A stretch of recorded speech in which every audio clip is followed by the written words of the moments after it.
사랑하는 생명사랑교회 여러분, 전국의 성도 여러분, 지난 일주일 동안 평안하셨습니까? 오늘 예배에 참여하신 여러분 모두를 생명과 평화의 예수 그리스도의 이름으로 환영합니다. 오늘은 창조절 8째 주일입니다. 지난주 수요일부터 우리 한신대학교 신학대학원 목사 후보생들께서 우리 교회에서 목회 실습을 진행하고 있습니다. 오늘 예배에 함께 참여하십니다. 현장 예배에서는 5일간의 목회 실습에 관해서 소감 발표가 간단하게 있겠습니다.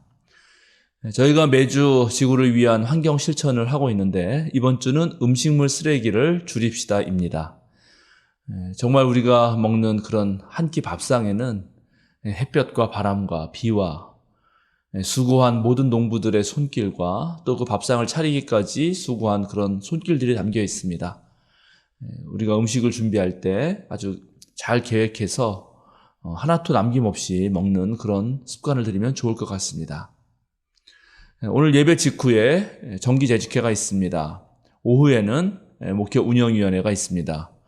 오늘 저녁에도 생명사랑 목공소 이제 마지막 시간입니다. 저녁에 할 주제는 인격장애입니다. 우리 목사님들, 장로님들 함께 참석해 주시면 고맙겠습니다. 이제 성부, 성자, 성령의 임재를 알리는 세 번의 증울림과 함께 우리 모두 마음을 모아서 영과 진리로 하나님께 예배하겠습니다.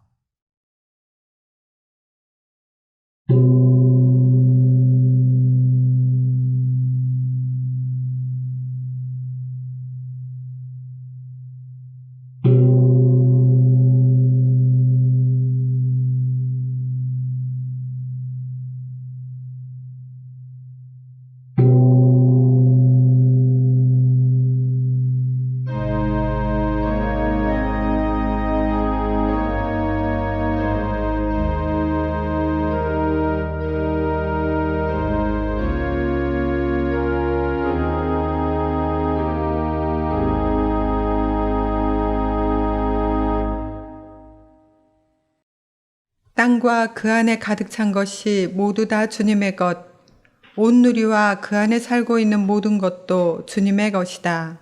아멘.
내가 붙드는 나의 종, 내 마음에 기뻐하는 자, 곧 내가 택한 사람을 보라. 내가 나의 영을 그에게 주었은즉 그가 이방에 정의를 베풀리라. 그는 외치지 아니하며 목소리를 높이지 아니하며 그 소리를 거리에 들리게 하지 아니하며 상한 갈대를 꺾지 아니하며 꺼져가는 등불을 끄지 아니하고 진실로 정의를 시행할 것이며 그는 쇠하지 아니하며 낙담하지 아니하고 세상에 정의를 세우기에 이르나니 성들이 그 교훈을 앙망하리라. 나 여호와가 의로 너를 불렀은즉 내가 내 손을 잡아 너를 보호하며 너를 세워 백성의 언약과 이방의 빛이 되게 하리니 내가 눈먼 자들의 눈을 밝히며 갇힌 자를 감옥에서 이끌어내며 흑암에 앉은 자를 강방에서 나오게 하리라. 아멘.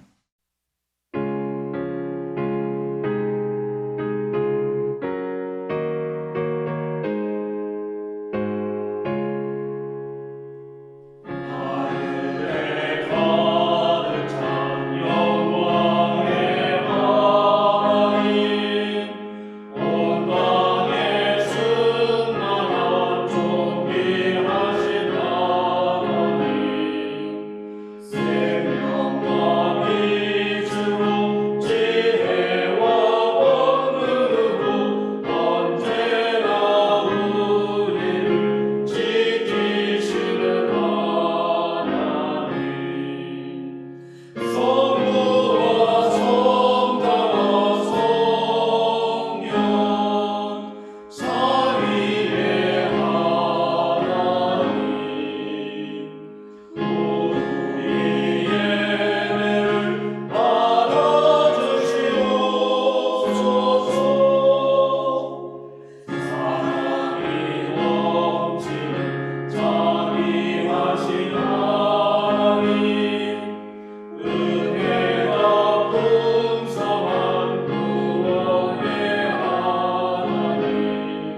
황은현 목사님의 목회 기도가 있겠습니다.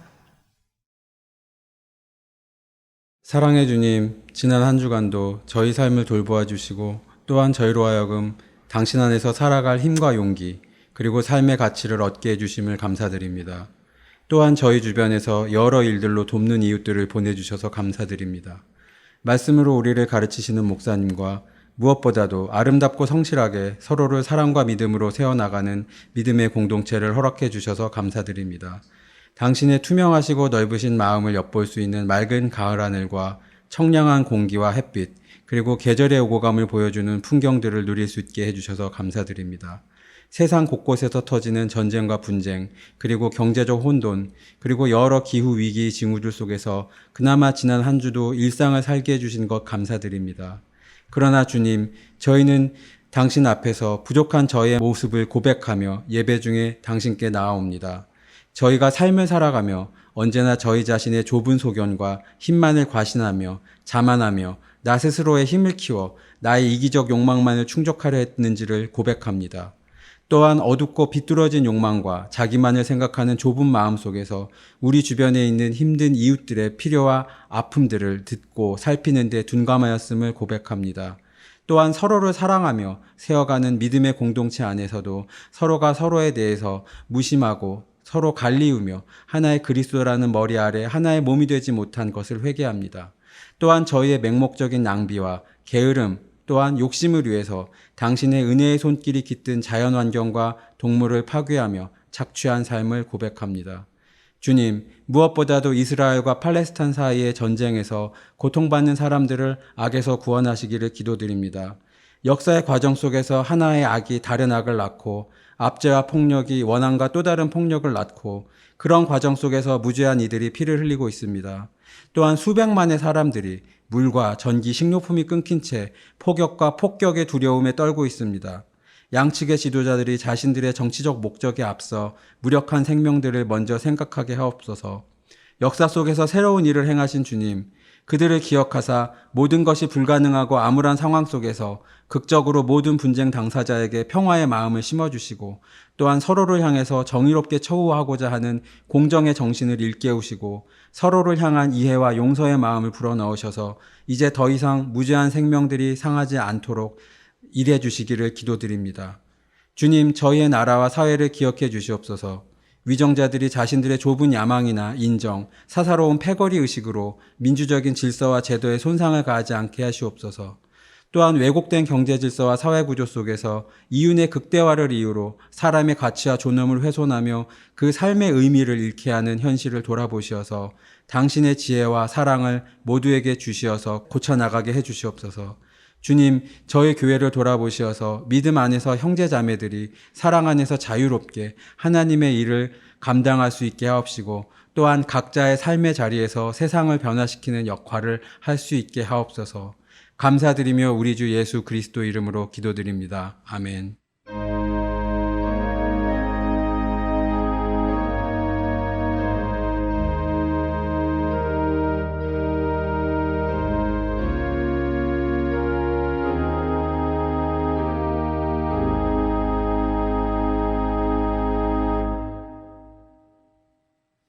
창조절 8째 주일 우리에게 주시는 성경 말씀은 마태복음서 20장 1절에서 16절입니다.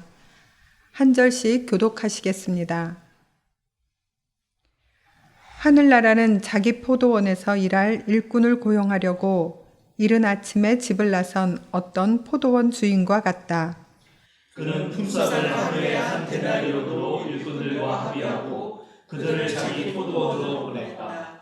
그리고서 9시쯤에 나가서 보니 사람들이 장터에 빈둥거리며 서 있었다.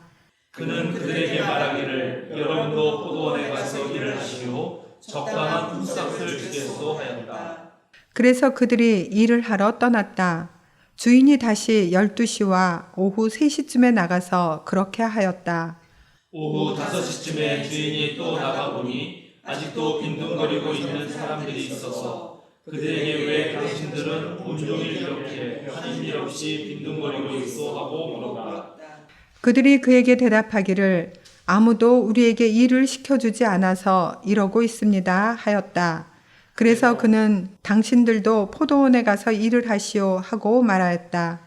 저녁이 되니 포도원 주인이 자기 관리인에게 말하기를 일꾼들을 불러 맨 나중에 온 사람들로부터 시작하여 맨 먼저 온 사람들에게까지 품삯을 주시오 하였다. 오후 5시쯤부터 일을 한 일꾼들이 와서 한 데나리온씩을 받았다. 그런데 맨 처음에 와서 일을 한 사람들은 은근히 좀 더 받으려고 노력했는데 그들도 한 데나리온씩을 받았다. 그들은 받고 나서 주인에게 투덜거리며 말하였다. 마지막에 온 이 사람들은 1시간밖에 일하지 않았는데도 찌는 더위 속에서 온종일 수고한 우리와 똑같이 되어버렸습니다. 그러자 주인이 그들 가운데 한 사람에게 말하기를 이보시오, 나는 당신을 부당하게 대한 것이 아니오. 당신은 나와 한 데나리온으로 합의하지 않았소. 당신의 품삯이나 받아가지고 돌아가시오. 당신에게 주는 것과 똑같이 이 마지막 사람에게 주는 것이 내 뜻이오. 내 것을 가지고 내 뜻대로 할 수 없다는 말이오. 내가 후하기 때문에 그것이 당신 눈에 거슬리오 하였다. 이와 같이 꼴찌들이 첫째가 되고 첫째들이 꼴찌가 될 것이다. 아멘.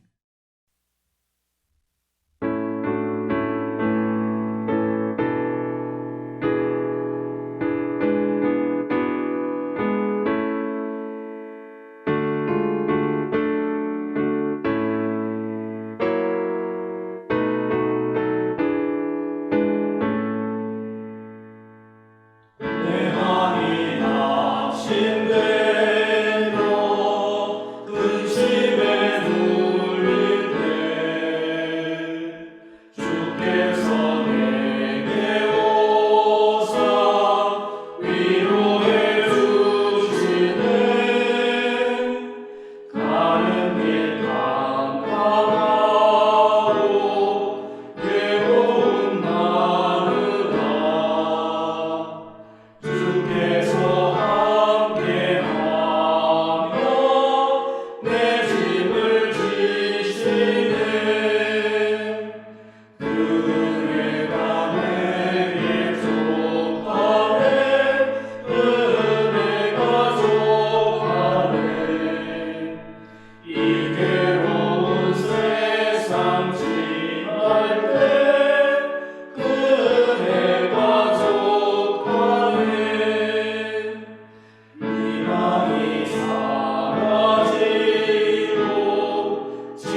하나님께서 대통령이라면 이라는 제목으로 목사님의 말씀이 있겠습니다.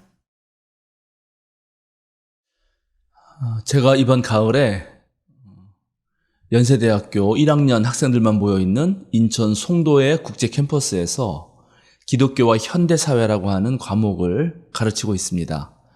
50명이 수강하는데 한 10명 정도가 그리스도인이고 10명 정도는 교회 다닌 적이 있지만 지금은 다니지 않거나 부모님만 신앙인인 그런 친구들이고 한 30명 정도는 비그리스도인입니다. 그동안 저는 다양한 곳에서 신학 강의를 해왔는데 주로 신학 전공자이거나 또는 신앙인들이거나 아니면 신앙에 관심을 갖는 사람들이었습니다. 그런데 이번에 하는 이 기독교 현대사회 과목은 연세대 신입생이면 무조건 들어야 하는 그런 필수 과목이기 때문에 사실 어떤 관심도 없고 그리고 그리스도교에 대해서 잘 몰라도 그렇게 들어야 하는 그런 과목입니다. 매 시간 제가 그리스도인들과 비그리스도인들을 함께 고려하면서 강의를 해야 되고 어떤 경우는 그리스도교에서 아주 기초적인 것도 모르기 때문에 그런 정보를 제공해야 되지만 또 그리스도인을 위해서는 그리스도교 신앙의 깊은 진리, 교회를 오래 다녀도 신학을 하지 않으면 잘 알 수 없는 그런 진리들을 알려주어야 합니다. 신앙적인 언어를 그 일상의 언어들로 좀 바꿔가면서 또 가능한 재미있게, 흥미있게 이렇게 해서 비그리스도인들에게는 좀 기독교에 대한 관심도 불러일으키려고 그렇게 애를 쓰고 있습니다. 또 대학교 1학년생 아주 프레시한 20대 초반의 청년들이기 때문에 그들의 삶에 그리고 앞으로 공부해 나가는 데 도움이 될 만한 이야기를 당근 삼아서 아주 재밌게 이렇게 얼러가면서 달래가면서 수업을 하기도 하고 또 때로는 성적을 애들이 무서워하기 때문에 성적을 채찍으로 삼아서 살짝 으르기도 합니다. 그러나 아무리 노력해도 마치 일하기 싫어하는 소를 데려다가 콧뚜레를 끼워서 억지로 끌고 가는 그런 모양새가 될 때도 있습니다. 학생 전부를 만족시키는 그런 강의가 되지 못하는 거죠. 그래도 이 학부생들에게 정말 우리 그리스도교가 가지고 있는 그 깊은 깨달음과 지혜를 제가 가르쳐야 되기 때문에 그럴 경우에는 아주 중요한 내용들은 과제를 냅니다. 그럼 학생들은 이 과제는 되게 뭐랄까요, 아주 열심히 해오는 편입니다. 오늘 우리가 함께 읽은 성서 말씀은 마태복음에만 나오는 말씀인데 이 본문은 마태가 경험한 예수님 그리고 예수님이 생각하시는 하나님이 어떤 분이신지 또 예수님께서 하나님의 뜻을 받들어서 어떻게 하나님 나라를 이루어 가시는지 아주 잘 밝히고 있는 그런 본문입니다. 그래서 제가 이 본문을 제 수업 듣는 학생들에게 꼭 읽히게 하고 싶고 또 모든 학생이 잘 들을 수 있도록 하기 위해서 이번에 과제를 하나 냈습니다. 이것입니다. 이 본문을 읽고 본문에 나오는 갈등 상황을 요약 분석하고 갈등을 해결하는 방법도 서술하고 또 이 이야기가 우리에게 주는 교훈을 A4 용지 한 페이지 이상 2페이지 미만으로 쓰시오. 숙제를 낸 거죠. 학생들이 수업 시간에는 다소 집중을 하지 못해도 또 성적은 잘 받고 싶은 마음이 있기 때문에 제법 과제는 열심히 하고 또 제출도 잘 합니다. 학생들이 제출한 재미있는 내용들을 오늘 여러분에게 소개도 하면서 저는 오늘 이 본문이 우리에게 어떤 뜻을 지니는지 함께 나누고자 합니다. 오늘 우리가 함께 읽은 성서 말씀의 이 갈등 상황은 아주 분명합니다. 한 학생이 이렇게 적었더군요. 같은 강도의 노동을 서로 다른 시간 동안 했는데 받은 품삯은 동일하기 때문에 갈등이 일어난 것이다. 그렇습니다. 정확하죠. 노동 시간에 따라 가치가 매겨지고 임금을 지불하는 상황에서 12시간 일한 사람이 있고 1시간만 일한 사람이 있는데 똑같이 한 데나리온의 품삯을 받았으니 12시간 일하는 사람 입에서 불평이 나오는 것은 당연합니다. 그런데 이야기가 사실 그렇게 간단하거나 단순하지는 않습니다.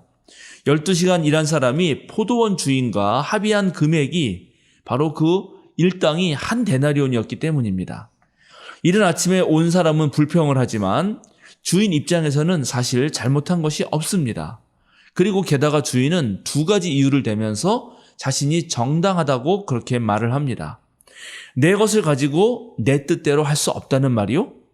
그렇습니다. 주인은 분명 12시간 일한 사람에게 한 데나리온을 약속했고 그 사람에게 약속대로 지불했죠.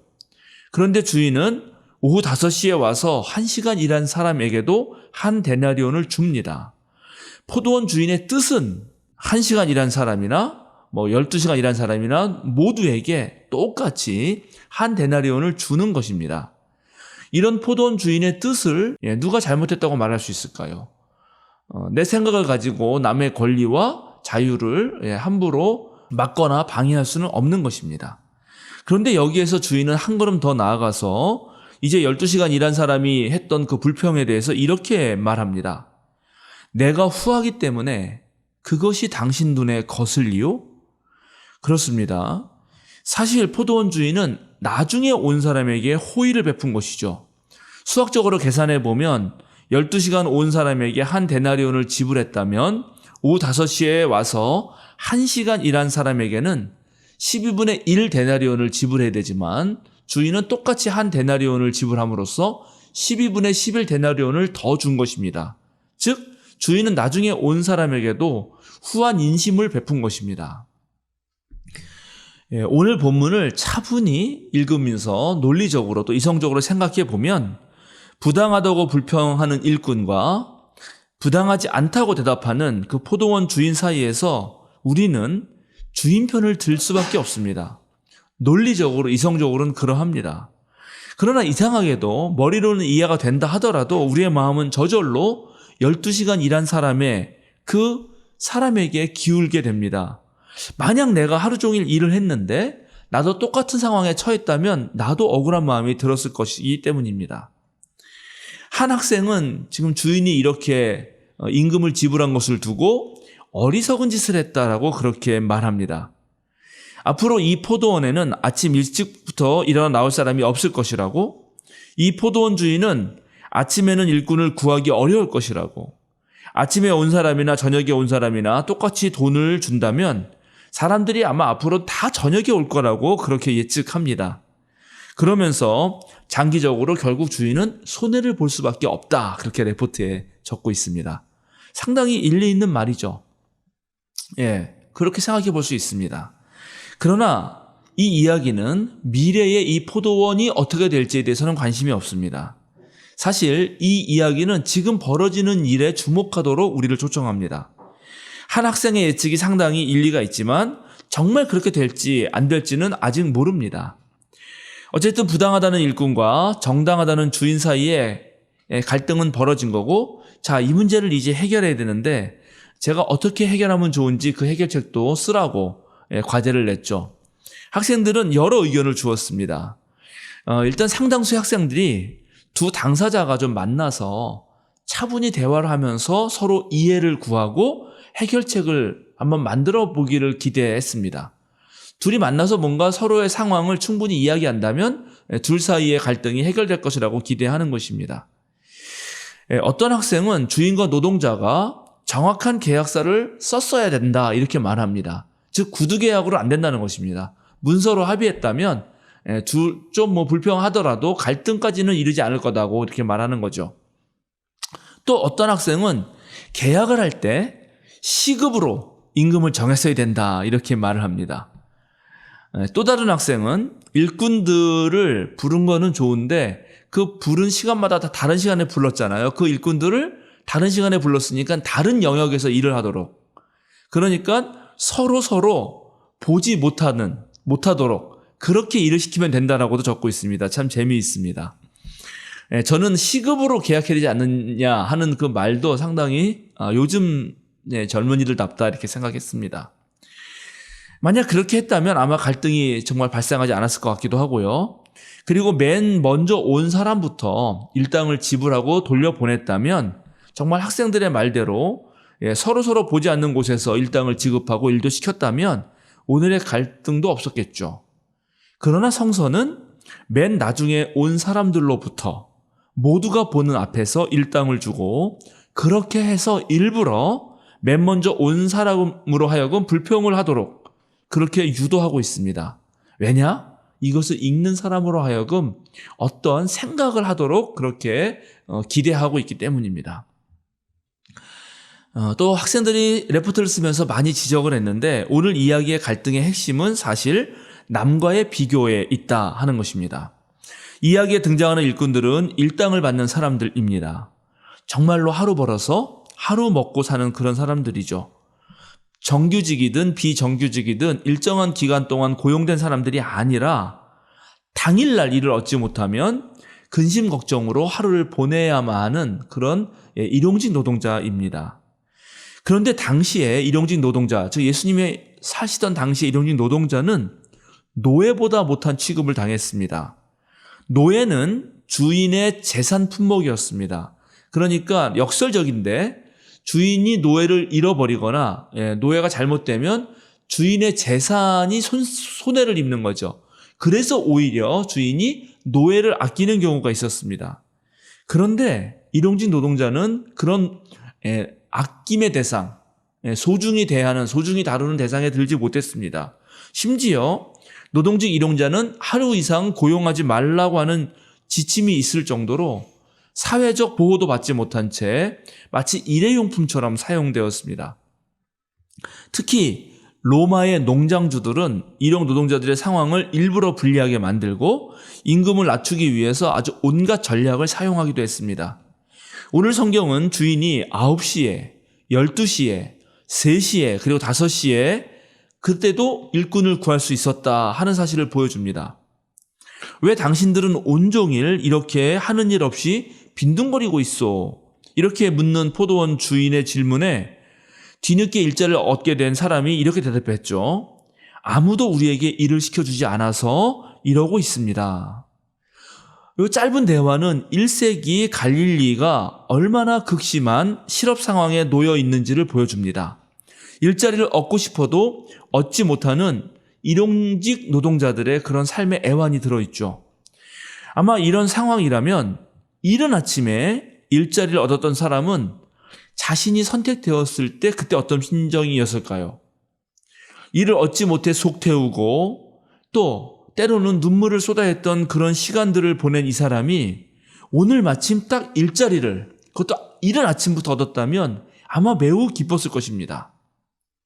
일을 얻었다는 안도감, 또 일을 하면서 누리는 그런 어떤 보람, 그리고 내가 이제 일당을 타가면 내가 가족의 일원으로서 우리 가족을 먹여 살릴 수 있다고 하는 그런 상황에 대해서 아주 만족했을 것입니다. 저도 아주 젊은 시절인데 군대 가기 전에 인력시장을 통해서 막노동을 한 적이 있습니다. 새벽에 일을 이제 구하러 가면 그 노동 현장으로 가는 차들이 오고 그 사람들이 와서 그 모인 사람들부터 이렇게 일 잘할 수 있는 사람들을 뽑아갑니다. 당연히 젊은 사람들이 우선적으로 뽑힙니다. 왜냐하면 힘이 있고 하니까요. 그런데 그래서 이제 보통은 아침에 이른 시간에 그때 다 일자리가 마감되죠. 뒤늦게 뽑는 경우는 없습니다. 근데 그 일자리가 마감될 때 여전히 일자리에 뽑히지 못하는 사람도 있습니다. 그런 사람들은 공치는 거죠. 그럴 때 그 사람들은 바로 집으로 돌아가는 것도 좀 민망합니다. 그래서 그냥 공원을 좀 어슬렁거리다가 저녁 늦게 돼서야 이 휑한 이 마음을 달래려고 소주 한 병 사서 그렇게 집으로 가는 경우들이 있습니다.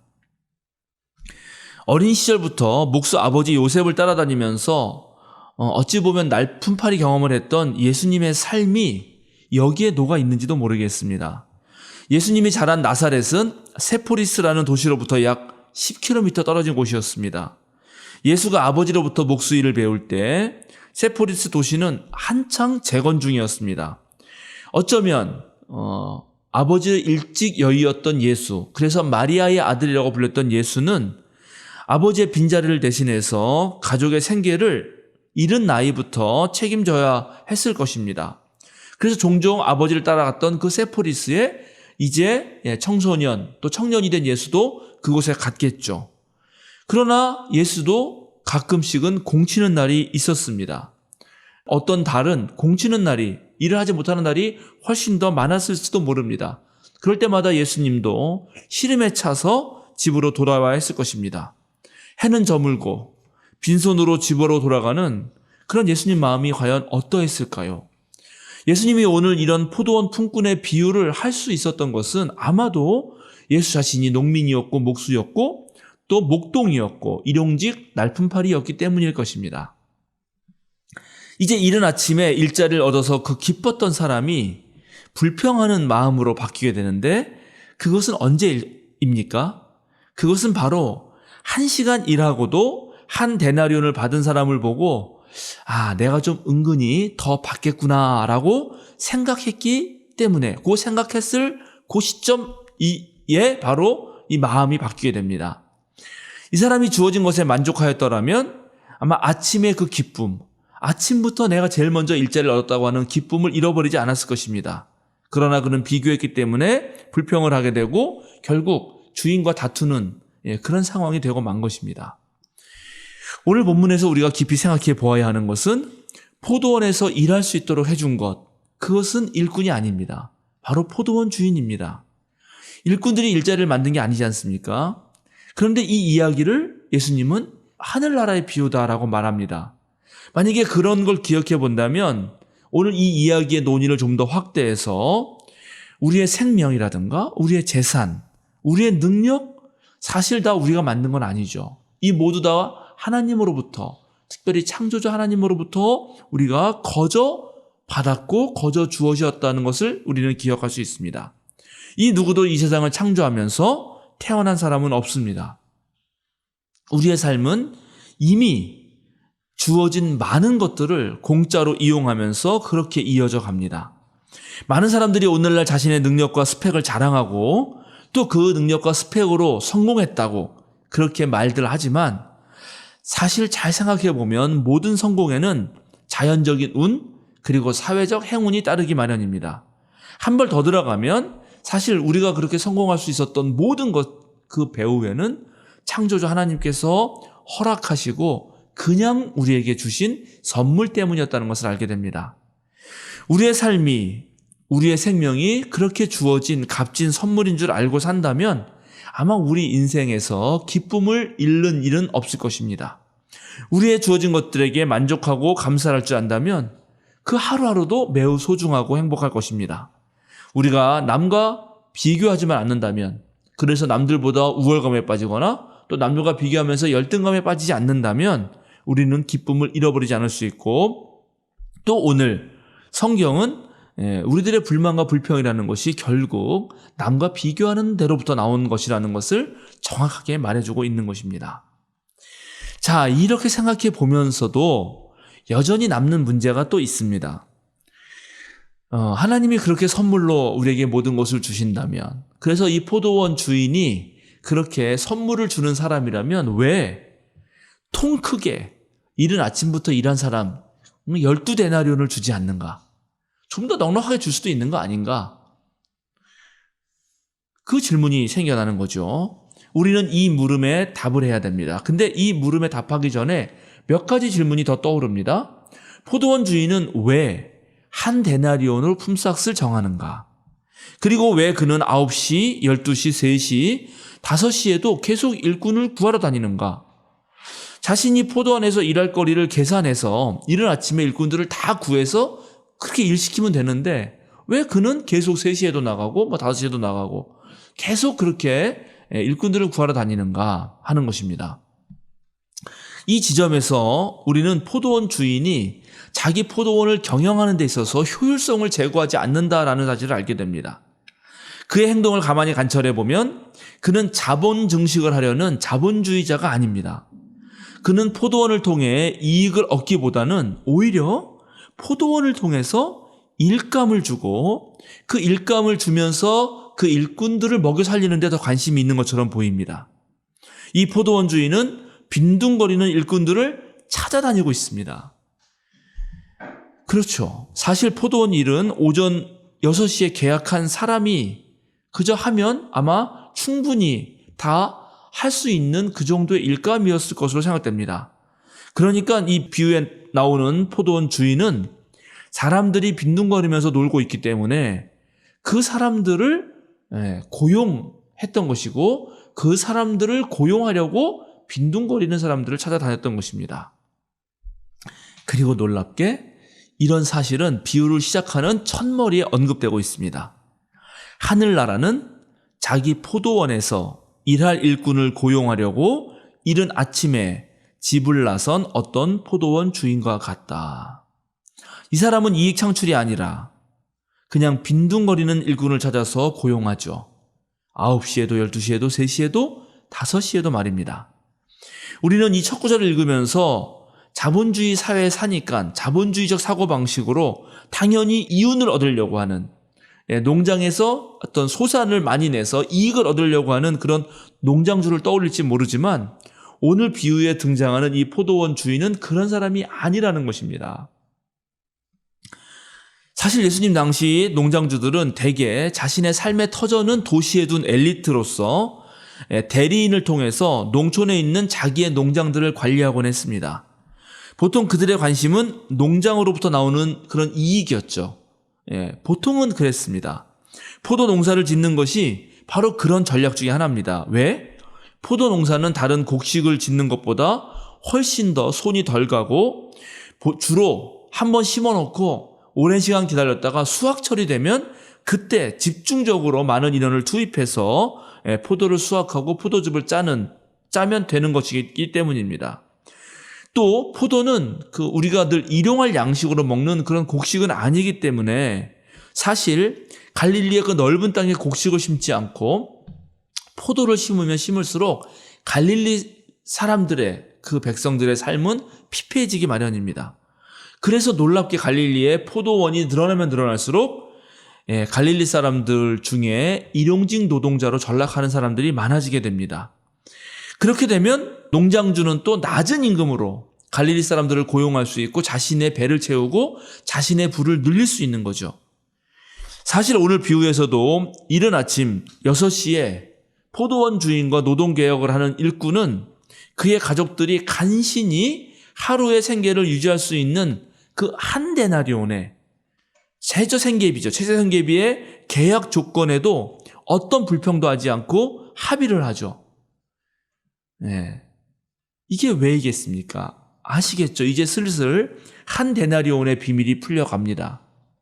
한 데나리온만 가지고도 얼마든지 일꾼을 구할 수 있었다는 게 첫 번째고, 또 동시에 왜 주인은 전부 한 데나리온을 주는가?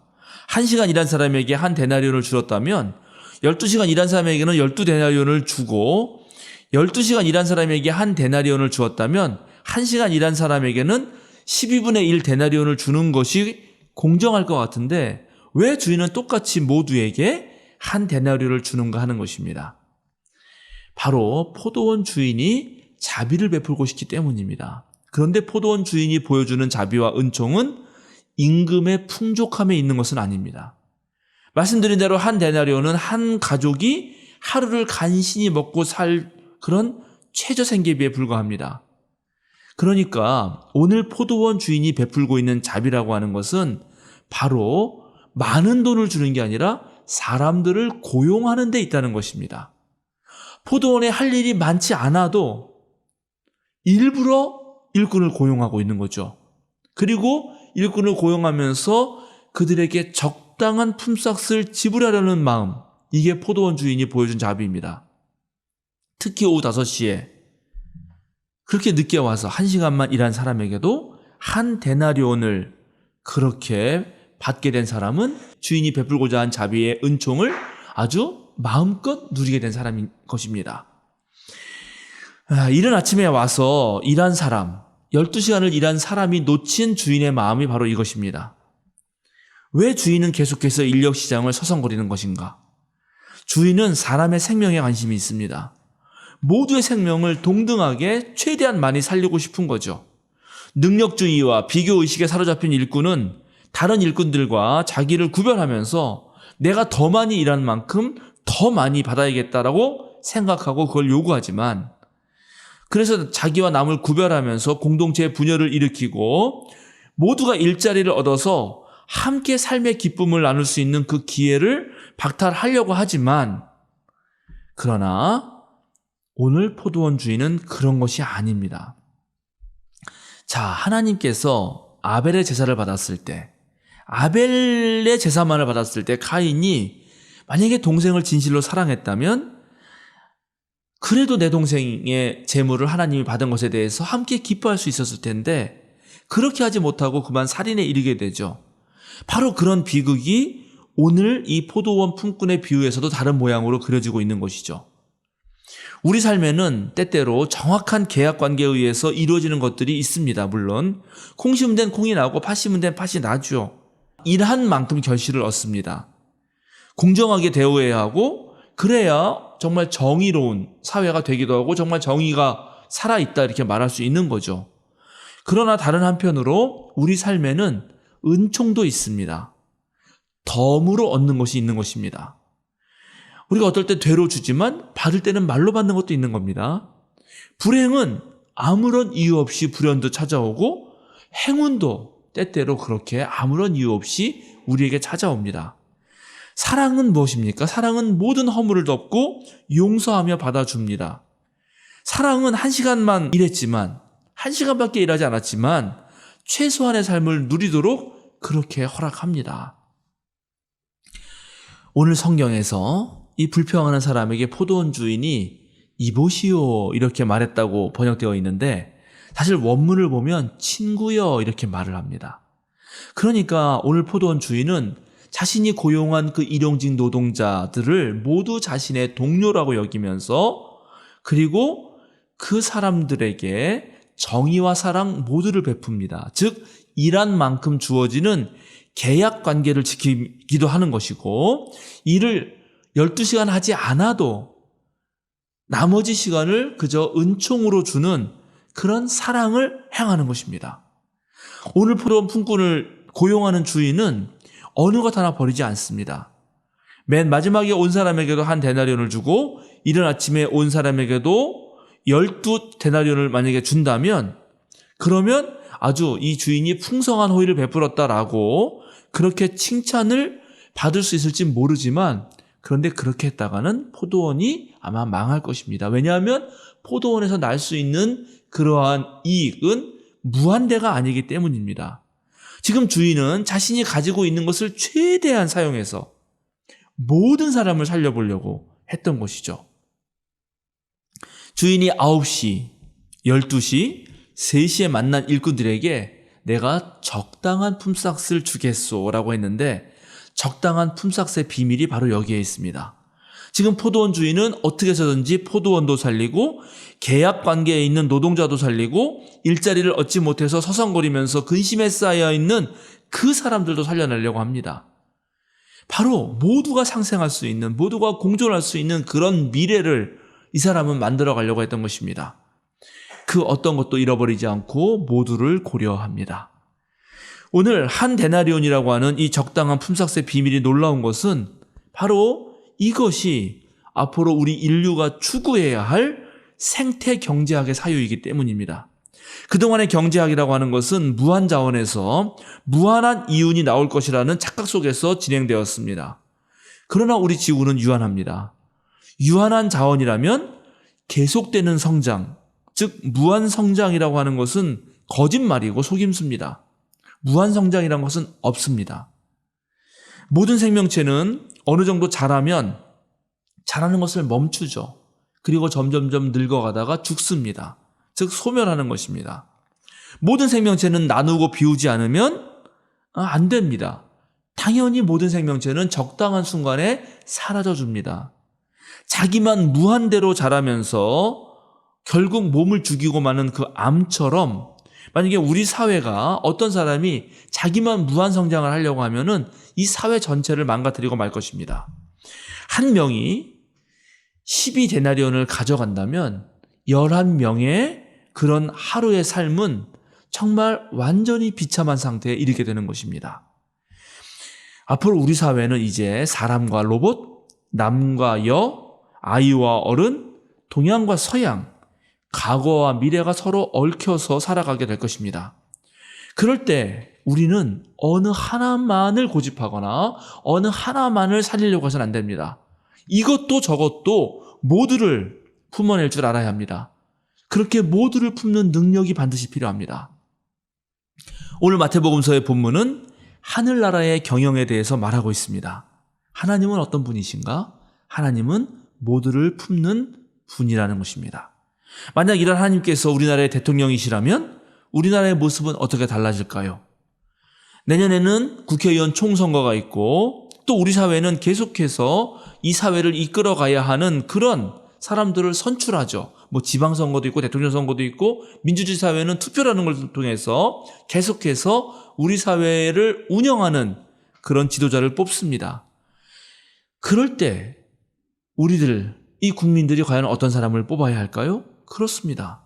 우리는 포도원 주인 같은 사람을 뽑아야 합니다. 어느 한 사람도 잃어버리지 않으려고 하는 사람, 사랑과 정의를 한꺼번에 이렇게 보려고 하는 사람, 그런 사람을 우리의 지도자로 뽑아야 하는 것입니다. 마태복음서를 써낸 사람들은 제법 부유한 도시에서 생활하면서 이 율법을 재해석해낼 수 있는 그런 학문적인 역량을 가진 사람들이었습니다. 그런데 바로 이런 사람들이, 좀 가진 사람들이, 넉넉한 사람들이 계속해서 관심을 두고 도우려고 주목하는 사람들은 바로 오늘 본문에 등장하는 이런 일용직 노동자들이라는 것입니다. 마태에는 작은 자들에 대한 이야기가 너무나 많이 빈번하게 등장합니다. 즉, 작은 자들에 대한 이 마태의 관심은 이루다 말할 수가 없습니다. 우리는 이것을 통해서 마태 공동체가 얼마나 따뜻하고 얼마나 아름다운 공동체에 있는지를 가슴으로 느낄 수 있습니다. 바로 하나님이 대통령이실 때 이루어 나갈 세상이고 사회인 것입니다. 사랑하는 생명사랑교회 여러분, 전국의 성도 여러분, 예수님이 꿈꾸셨고 마태 공동체가 만들려고 했던 그 하나님 나라, 그것을 우리가 이어갑시다. 무엇보다 우리는 생명을 사랑해야 한다는 사실을 잊지 마시기 바랍니다.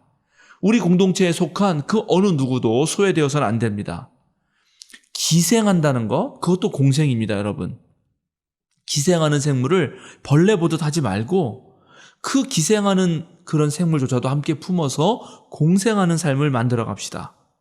은사를 받은 사람들은 그 은사를 사용하고 능력이 있는 사람은 그 능력으로 정말 모두의 생명을 살리는 일에 나서 봅시다.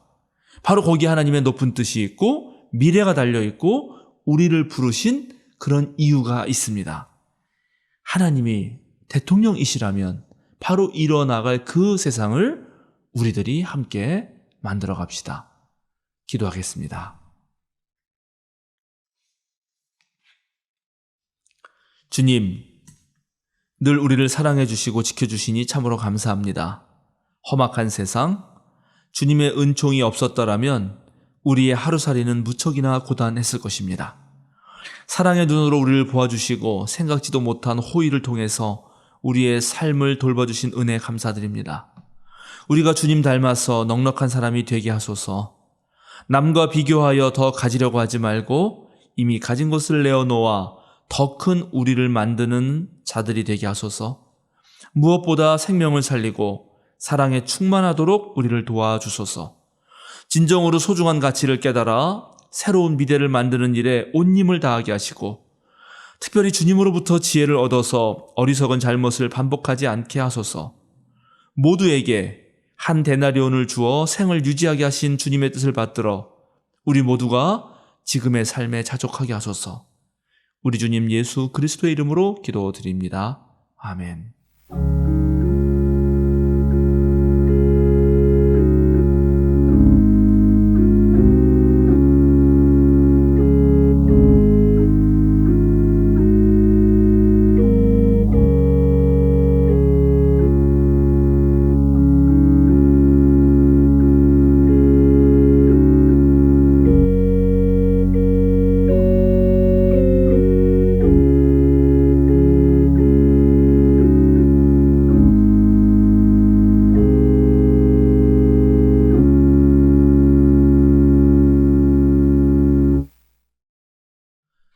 우리 생명사랑 신앙 고백문으로 우리의 신앙을 함께 고백하겠습니다. 우리의 궁극적 의미이신 하나님은 세상을 사랑으로 품으시고 따스함으로 다독이시며 모든 생명을 창조하시는 근원입니다. 참 인간으로 하나님과 일치를 이루신 예수님은 흔들림 없는 사랑의 나라를 꿈꾸게 하시고 그 꿈을 지금 여기에서 누릴 수 있게 하시는 희망이며 우리가 이루어갈 구원의 기준입니다.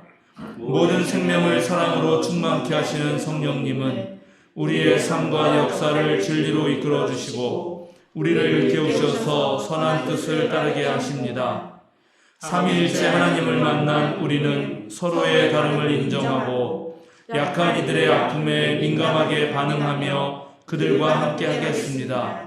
우리는 아름답고 선한 것에 주목하고 하나님의 창조 세계를 지키며 생명을 살리는 삶을 살겠습니다. 우리는 세상의 욕망에 휘둘리지 않고 하나님 나라의 가치인 생명, 평화, 정의에 따라 살 것을 다짐합니다. 우리는 하나님, 예수님, 성령님께서 참 그리스도인으로 살아가려는 우리와 항상 함께 해주심을 믿습니다. 아멘. 찬송가 462장 생명 진리 은혜 대신 다 함께 부르시겠습니다.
사랑하는 생명사랑교회 여러분, 전국의 성도 여러분, 오늘도 어깨를 쭉 펴고 똑바로 서십시오. 세상을 향해 당당하게 그리고 힘차게 걸어 나가십시오. 자유인으로 사십시오. 모든 것을 품어 안으시려는 주님의 뜻을 깨달으십시오. 그리고 저와 여러분 모두가 정말 모두를 품어 안으려는데 최선을 다하십시오. 축도하겠습니다. 모든 지각에 뛰어난 하나님의 평강이 우리 주 예수 그리스도의 지식과 사랑 안에서 여러분의 마음과 생각을 지키실 것입니다. 이제는 전능하신 삼위일체 하나님, 성부, 성자, 성령의 사랑과 은총과 능력이 말씀을 듣고 깨달음을 얻어 누구 하나라도 잃지 않고 모두의 생명을 책임지는 심정으로 모든 이에게 나아가는 생명사랑 교우들 위해 지금 전국에서 함께 예배하고 있는 모든 성도들 위해 이제부터 영원토록 함께 하시기를 주님의 이름으로 간절히 축원하옵나이다. 아멘.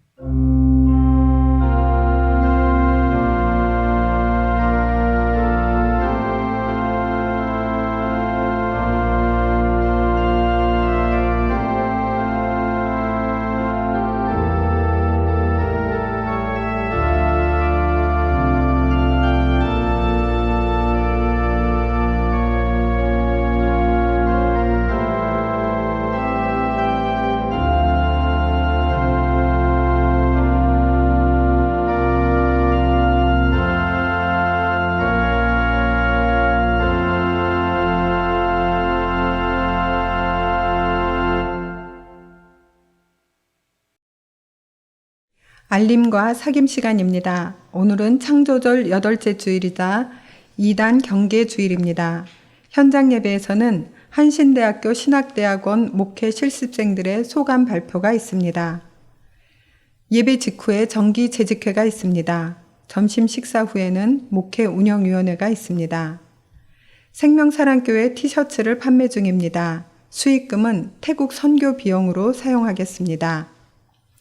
오늘 저녁 6시 생명사랑 목회자 공부 소모임, 목회 현장에서의 정신건강 돌봄이라는 주제로 3번째 강의가 진행됩니다. 함께 기도해 주시기 바랍니다. 사도신경 모임은 이번 주까지 휴강합니다. 10월 24일 화요일 서울북로회 제125회 정기회가 있습니다.